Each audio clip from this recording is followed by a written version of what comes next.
Olá, gurizada! Tudo bem com vocês? Aqui quem fala é Vicente Cassep Borges, eu sou o seu professor de psicometria do período remoto e de todos os outros períodos.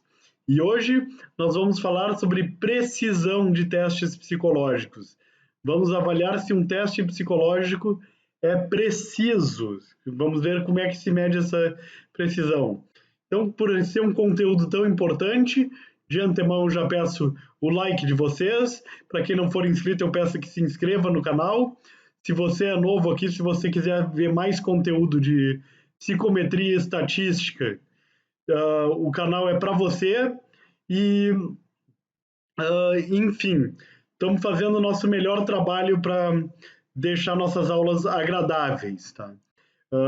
Se você é aluno, mais ainda, deixe seu like. E se você não é aluno, mais ainda. E, enfim, não sei quem que tem mais dever ou de deixar like aqui. Porque o canal precisa crescer, enfim, e o like de vocês é bem importante. É o problema, não gaste seu like com canais que já são grandes, gaste com o meu que está crescendo, que precisa divulgar esse conteúdo para mais e mais estudantes de psicologias e curiosos interessados na área da psicometria. Precisão. Vamos falar da precisão. Precisão, tá? Ela tem vários nomes aqui. Essa aqui é uma lista de nomes que são utilizados. Então a gente tem precisão, é a mesma coisa que fidedignidade, que constância, consistência interna, confiabilidade, estabilidade, confiança e homogeneidade. Eu diria que vamos ver fidedignidade é um muito usado, confiabilidade também é bem usada, ela é uma tradução de reliability também, que vem do inglês. Consistência interna também é uma bastante usada, tá? E precisão é a mesma coisa que medir sem erros, tá? Eu falei em outro vídeo, mas agora eu tenho que repetir porque esse é o vídeo sobre precisão, tá? Que tem muitos psicólogos e muitos psicometristas que não gostam de usar esse termo precisão, mas que eu gosto, assim. Então vamos lá, por que eles não gostam desse termo? Um dos motivos é esse: precisão significa medir sem erros, e a psicologia e qualquer ciência sempre mede com erro, assim, tá? Uh, e esse é o motivo pelo qual eu não vejo problema em usar esse termo, porque a física também mede com erro e usa precisão do instrumento, né? Então, precisão é aquilo que a gente busca alcançar, a gente busca medir sem erro, mas a gente nunca vai estar medindo sem erro, assim. Então, essa é uma das tristezas do trabalho do psicometrista, a gente nunca vai conseguir chegar naquilo que a gente está buscando. Mas a gente faz essa busca de medir sem erros, né? Consistência interna, ele é um termo que remete mais a ver se os itens estão falando da mesma coisa, né? Porque imaginem que os itens que todos eles, se os itens eles estão medindo o mesmo construto, o mesmo conceito psicológico, todos vão ter uh, uma concordância entre si, e isso é a consistência interna, ver se todos os itens estão concordando entre si. Bom, então olhem para minha mão, que agora eu vou tentar fazer uma mágica. Vamos ver se eu consigo editar o vídeo para fazer a mágica legal. Vamos ver se vai dar certo. Então apareceu uma régua aqui na minha mão agora, tá? Que uma régua escolar, enfim, comum. E a régua é um instrumento de medida físico e ela nos ajuda um pouco a entender esse conceito de precisão. Deixa eu ver o que temos aqui na volta para a gente medir. Assim. Então, vou medir. Então, o que eu posso medir? Vamos pensar em alguma coisa para medir. Vamos ver se a mágica vai funcionar. Então, eu vou medir este moedor de pimenta aqui, tá? Esse moedor de pimenta com a minha régua, tá? Então, na minha medida aqui, vamos ver se eu consigo botar na câmera, assim, que vai tornar mais difícil.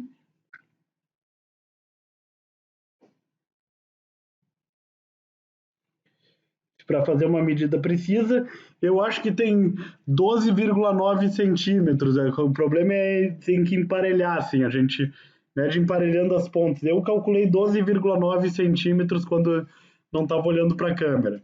Aí, então, o que que vai... Então, eu calculei como 12,9. Outra pessoa vai pegar isso aqui, vai querer achar que é 13. Outra pessoa vai achar que é 12,8, vai querer 13,1, sei lá.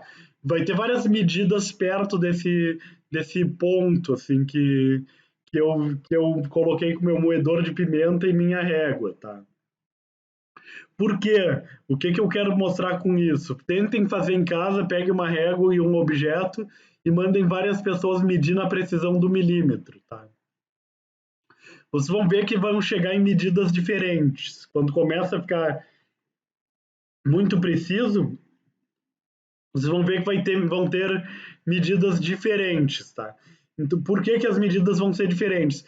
Porque você não consegue atingir uma precisão de 100% com a régua, tá? E se a régua é imprecisa, quem dirá um teste psicológico? O teste psicológico é muito mais impreciso com a régua. Mas, entretanto, não pode dizer que isso invalida a medida, porque senão isso invalidaria qualquer medida na física também. Assim, o erro de medida não é o que invalida a medida, mas o erro de medida é uma restrição importante que a gente tem que olhar. Então, para falar de precisão, a gente vai ter a primeira maneira de se medir a precisão é chamada de teste-reteste. O que é o teste-reteste? Eu medi aqui, isso aqui deu 12,9. Agora eu vou medir de novo.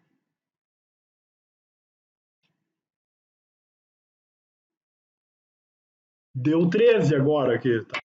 Então eu fiz a segunda medida e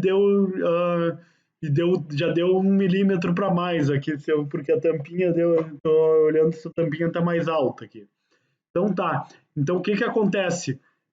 Existe uma imprecisão, mas entretanto as minhas medidas foram congruentes. Isso aqui dá para dizer que é relativamente precisa essa minha medida aqui, porque eu tive medidas muito parecidas, embora diferentes, elas são muito parecidas. Eu vou medir outra vez, enfim. Isso é a mesma coisa que a psicologia faz.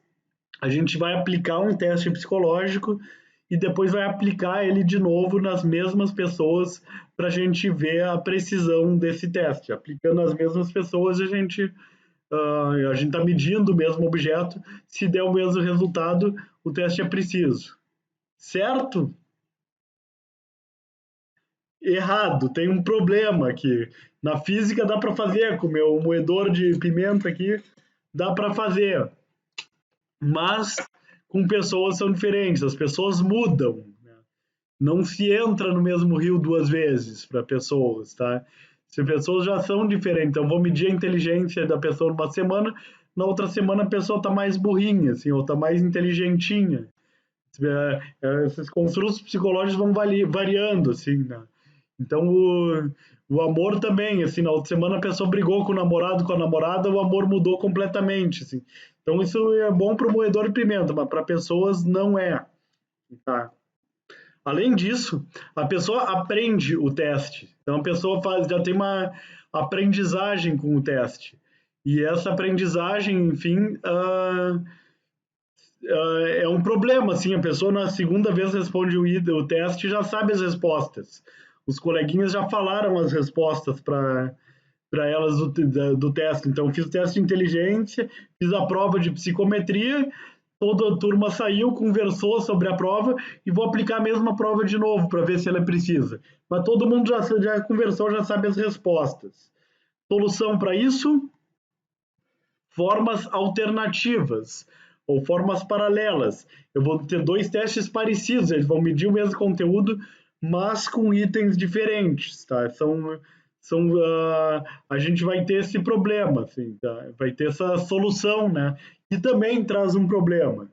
Qual que é o problema de trabalhar com itens parecidos em dois testes diferentes? O problema é que eu estou lidando com dois testes diferentes. E qual que é a solução para isso? Solução para isso é a técnica das duas metades, tá? Então, vou pegar um teste psicológico, vou pegar o teste e dividir em duas metades, tá? Ou seja, considerando que a primeira metade é um teste, a segunda metade é outro teste, tá? Então, em eu fazendo isso, vai acontecer, enfim, de que eu posso comparar a primeira metade com a segunda, assim. E por ser do mesmo teste, a gente espera ter itens mais parecidos do que formas alternativas. Mas também não é perfeito, isso aqui tem problema, assim, tá? Dessa maneira. O problema que a gente tem é que quando a gente vai responder a segunda metade, a gente já está mais cansado. Então isso já pode ser algo que gere alguma limitação nesse resultado. Tá, mas a gente pode, não precisa dividir o teste no meio, eu posso considerar itens pares e ímpares, por exemplo. Pode ser, é uma alternativa, assim, né? Ou então eu posso sortear aleatoriamente quais são meus itens, tá? Então isso é uma alternativa, assim. E aí, como é que resolve esse problema? O que que a gente vai aprimorar? Como é que a gente resolve esse problema de qual metade que a gente pega?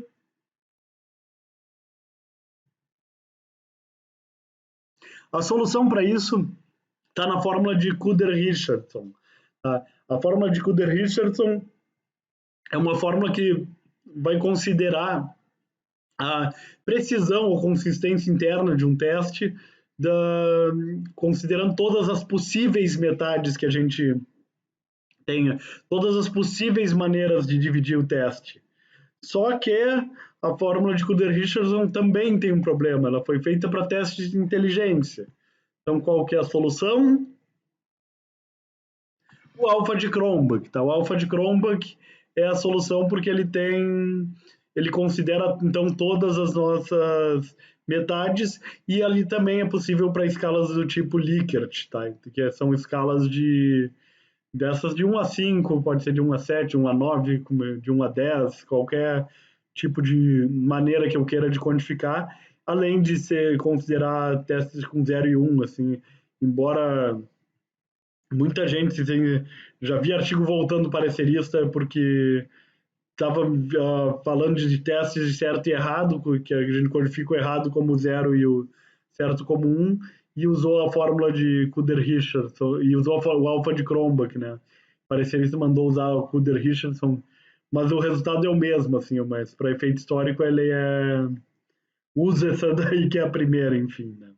Uh, e, e também a gente não fala para estudante de graduação, mas o alfa de Cronbach também existem críticas. Assim, eu tive uma colega quando eu fiz pós-doc, uma aluna de doutorado fez a tese dela criticando o alfa de Cronbach, né? E geralmente se utilizam cargas fatoriais, tá? Então se faz uma análise fatorial confirmatória e se vê aquelas cargas fatoriais, se faz uma ponderação, alguma média ou alguma maneira mais complicada de considerar todas as cargas, enfim.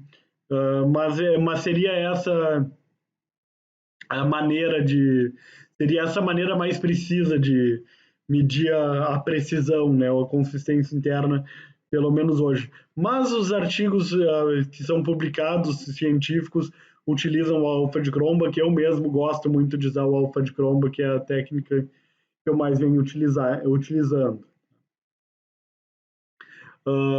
Outra maneira de medir precisão é a concordância entre juízes. E ela se usa muito para testes não objetivos, testes impressionistas. Eu estou falando direto de testes psicométricos. Eu sei que existem os projetivos, mas essa é uma disciplina de psicometria. A gente vai falar dos psicométricos, tá? Mas, para medir precisão em testes não psicométricos, a gente utiliza a concordância entre juízes. O que seria? Assim? Então, vou pegar um teste e aplicar o teste de figura humana. O que você interpreta nesse desenho dessa pessoa que eu estou mostrando aqui na frente de vocês? Não vou podia desenhar uma pessoa aqui para mostrar aqui uma figura, mas eu tenho medo que vá ter psicólogos assistindo esse vídeo interpretando o meu desenho da figura humana. Então, prefiro não me reservar esse direito de não mostrar nenhuma pessoa. tá?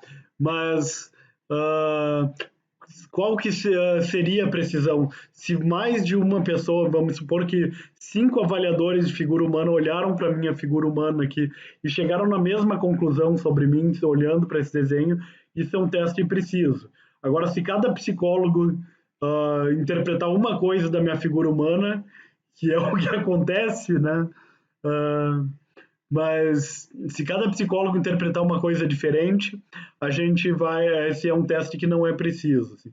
E é o que acontece muito porque o psicólogo não treina, não estuda a figura humana, enfim. Mas, de qualquer forma, isso vai indicar que a concordância entre juízes vai indicar a precisão nesse mesmo sentido. Várias pessoas medem a mesma coisa mais de uma vez. Tá? Então, nessa mesma pegada aqui. O coeficiente para isso é o kappa de Cohen, tá? Que é o que avalia a concordância entre juízes. Ele tem um problema, de novo, falando de problemas, o problema é que ele só avalia a concordância de 2 em 2, mas a gente também tem o kappa de Flies, que avalia para 3 ou mais juízes, a gente pode utilizar o kappa de Flies, então é um cálculo mais complexo. Assim, o problema é que o SPSS só faz o de Cohen, né? Então, pelo menos as versões que eu conheço, assim, que pode ser que tenha saído alguma que mensure o kappa de Flies. Enfim, eu não trabalho com teste impressionista ou teste projetivo, então eu acabo não sendo o meu feijão com arroz meu dia a dia da análise de dados. Né? Outra coisa importante, falando de erro, é o erro padrão da medida. Então, quando a gente vai medindo, meça uma vez, meça 2, 3, 4, 5, 6, N vezes, infinitas vezes, a gente vai ter várias medidas e a gente pode tirar um erro padrão dessas medidas. Tá? E por que é importante falar do erro padrão quando eu estou falando de precisão? Porque a gente tem que ter essa noção que quando a gente pega um score de um teste, essa pessoa tem, sei lá, 21 de depressão. Assim. Então é alguma coisa entre 19 e 23, é alguma coisa por ali. Existe uma curva normal, quanto mais perto da média, mais provável de ser. Mas a gente está trabalhando com números estatísticos, não com números matemáticos, tá? QI também, QI é uma coisa que tem uma flutuação, QI que a gente tira é uma estimativa, tá? Mas a gente não vai saber o QI, um QI 100% que vai ser sempre aquele número, ele vai ser alguma coisa próxima daquele número e a gente vai variando para mais, para menos, então não se preocupem que a coisa tenha variação numa segunda vez se faz a avaliação de QI, vai ter um número um pouco diferente, isso não é um problema, assim, é que já me perguntaram assim, meu QI deu 120 numa vez que eu medi e na segunda vez deu 123, então os testes estão errados. Não, os testes estão concordando, assim, são duas avaliações concordantes, agora tu não tente saber o seu QI com uma precisão da física, porque a gente está trabalhando com uma ciência humana, enfim, que apresenta uma imprecisão, e o psicólogo também é importante não vender que está trabalhando com uma precisão absoluta, mas vendam que a gente trabalha com estimativas boas, né? Então é isso que é importante. Então o score do sujeito não vai indicar a sua localização exata, mas uma boa estimativa, né? Validade e precisão são conceitos importantes, que é o que a gente trabalhou, são muito são indicadores importantes para a gente escolher um teste. A gente tem que pegar o teste mais válido, mais preciso. Isso aí eu acho que é um consenso, né? E a Vendramini e Lopes fizeram uma pesquisa, são pesquisadores da Universidade de São Francisco, e descobriram que a maioria dos psicólogos formandos em psicologia concorda com isso. Eu também concordo com isso. Assim, é muito fácil de concordar com uma frase dessa, assim, né? Então é um senso comum concordar com isso. Entretanto, mais da metade deles não consegue ler essas informações no manual. Então, eu concordo que é importante, eu concordo que que tem que usar, mas eu não sei ver isso no manual. Assim, na hora de comprar, eu compro o que seja mais bonito, assim, eu vou comprar o teste que seja mais bonito, assim, ou então o que é pior, assim, que não que seja pior, mas que também é ruim. Os psicólogos vão lá, assim, vem o carimbo do SATEP-SI, assim, se o Conselho Federal indica aquele teste, então esse é meu critério para o teste ser bom. Se o Conselho indica, eu não preciso estudar psicometria para saber se o teste tem validade e precisão. Assim, eu simplesmente deixo lá para os psicólogos consultores do SATEPSI, que eu fui consultor do SATEPSI por muito tempo, então as pessoas deixam que esses consultores façam esse trabalho de me dizer se o teste é bom, porque é muito chato, tem que estudar estatística, né? Então o psicólogo não sabe fazer isso, assim, né? Mas eu espero que vocês sejam psicólogos, vocês que assistiram esses vídeos, vocês que estão assistindo todas as aulas na sequência. O conhecimento eu dei para vocês e claro que não todo, tem muito livro diferente, tem que ler em mais de uma fonte, tem que ver mais de um canal no YouTube, tem outros canais concorrentes com o meu que fazem um trabalho tão bom ou melhor que o meu, né? Então, sempre busquem a formação, busquem aprimorar esse conhecimento, não seja um psicólogo que os outros psicólogos dizem o que é bom, o que é ruim, que na prática eles estão fazendo o teu trabalho por vocês, né? Mas você tem que ter essa competência, assim, se você não sabe o que é validade de precisão, não sabe reconhecer essa informação, não sabe pegar um manual e ver se esse teste é válido e preciso, eu diria que você não tem condições de exercer a avaliação psicológica. Assim. Aí, se você é um cara que vai lá pelo SATEPSI para ver se o teste é bom ou não, e não consegue fazer isso por conta própria, eu acho que você já está fazendo a avaliação psicológica de uma maneira precária. Sinto muito lhe dar essa notícia, mas a boa notícia é que você pode se qualificar, né? E essas são as referências aqui das aulas e toda a parte 4 aqui da minha aula da disciplina de psicometria. Então, se você gostou dessa sequência, se você assistiu toda a sequência, deixa o like. Se você assistiu só esse vídeo acrescentou alguma coisa para você, deixa o like. Se não acrescentou nada, deixa o like em solidariedade, aqui por piedade a esse professor que está fazendo essas aulas em período remoto. Se você está assistindo essa aula no ano de 2020, quando eu gravei essa aula, houve uma pandemia de um vírus chinês aqui, ou coronavírus, como vocês quiserem chamar ele, e essa pandemia fez com que todo mundo desse aula em casa, e assim que eu fui gravar as minhas videoaulas, tá? Então, muito obrigado pela audiência de vocês. E teremos mais vídeos, o canal está crescendo. Ative o sininho que você vai ver quando eu colocar novos vídeos. Até mais. Muito obrigado por ter visto até aqui. Estou feliz de que você concluiu esse vídeo e nos vemos nas próximas aulas. Tchau!